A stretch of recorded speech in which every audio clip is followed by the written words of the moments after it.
From my own personal perspective and in my own experience, it's no exaggeration to say that Hoja Effendi is one of the great leaders of our time, especially one of the great spiritual and moral leaders of our time.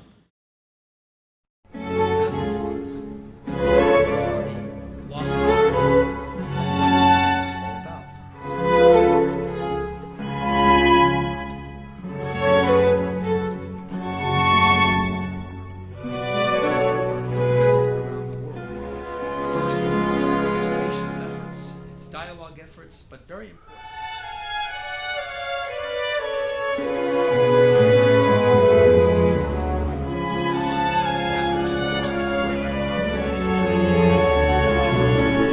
Relationship to God and how that informs his.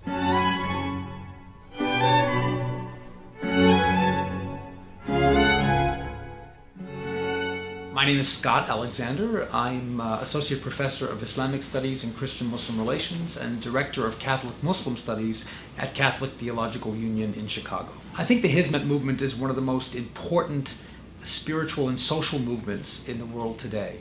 I say that because it has a very powerful combination of an emphasis on personal spiritual life, commitment to deep human values, commitment to serving humanity and serving God, connected with a vision for making communities stronger and for improving our societies around the world. From my own personal perspective and in my own experience, it's no exaggeration to say that Hoja Effendi is one of the great leaders of our time, especially one of the great spiritual and moral leaders of our time. I think the challenge that faces any great spiritual and moral leader in the 21st century is the attempt to bring into a mutually creative synthesis the values of tradition and the values of modernity. This is not easy to do. Many people suggest that the way religious traditions can remain vital, the way faith commitments can remain vital in the modern age is simply to become more modern. But in that sense, they can lose some of what has made them so strong and has fed people's lives for so long. Hoja Effendi, in his teachings, takes real care to think about very deeply the values of the Islamic faith tradition in particular, but many other faith traditions as well, and how they can speak to as well as be informed by the modern world and some of the good, strong values of modernity, such as democracy and individual freedom.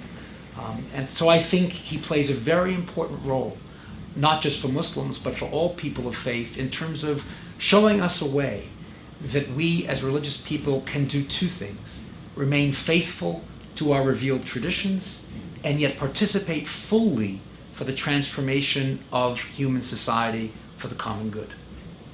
I think the great genius of the Hizmet movement as a movement of renewal and reform in the Muslim world is that it focuses on that which is most important in Islam, and that is the individual Muslim's relationship to God and how that informs his or her relationship to the world around him or her.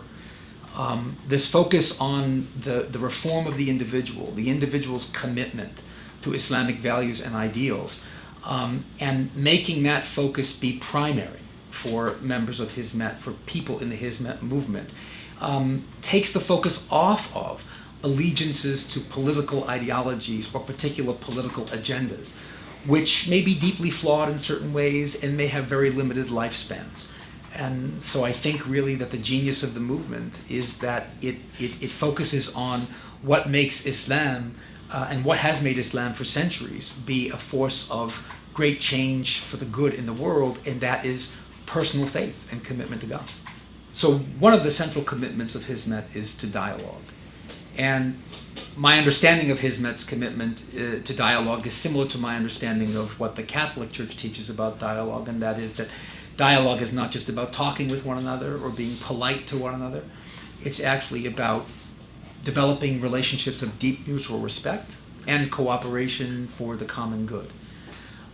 One of the challenges that any movement dedicated to dialogue faces is that it gets criticism from all sides.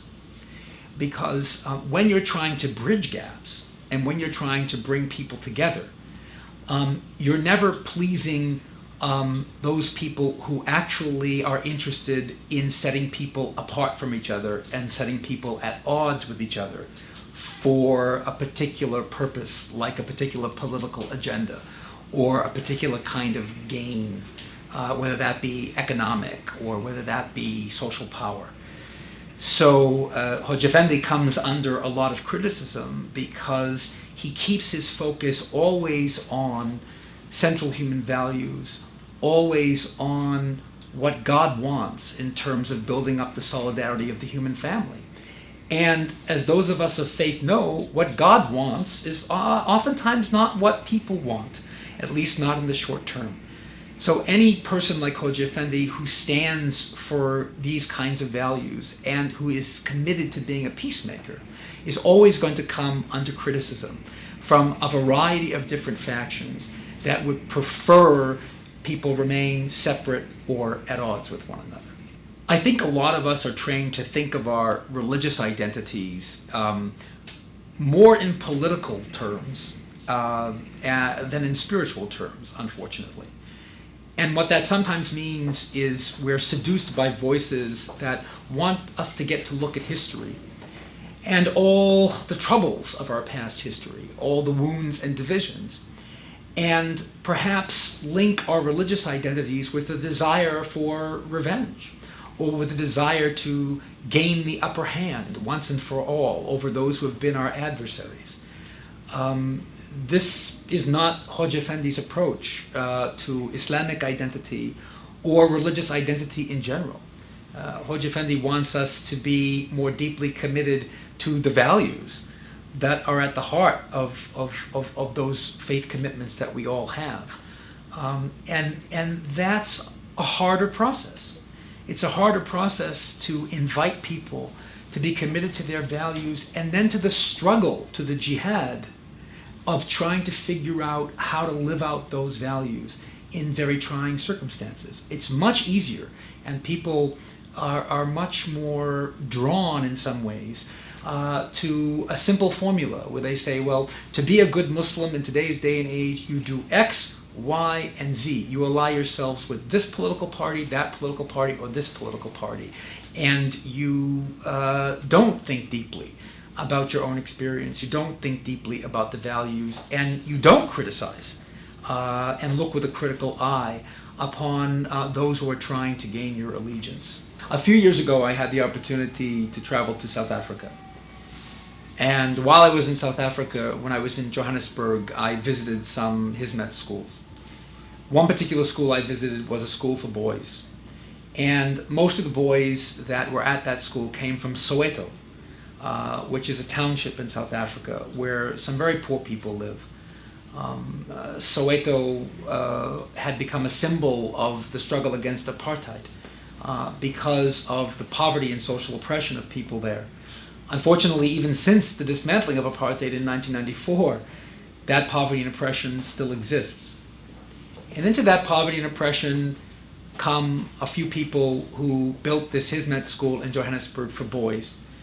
They visit the homes, they work with the parents to give these young boys an opportunity for a quality education so that they can help, with the grace of God, lift themselves and their families out of that situation of poverty and oppression.